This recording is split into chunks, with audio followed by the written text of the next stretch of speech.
అమ్మా చందనమే పూసిన ఒళ్ళు చూడు, అమ్మా పున్నమి పుట్టిల్లు ఆ కళ్ళు చూడు,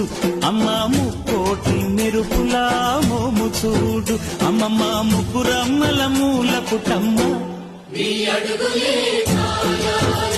అమ్మా నిప్పుల్ని తొక్కిన నడక చూడు, అమ్మా దిక్కుల్ని దాటిన కీర్తి చూడు, 1000 సూర్యుళ్ళై మెరిసిన శక్తిని చూడు, మనుషుల్లో దేవుడి భక్తుని చూడు.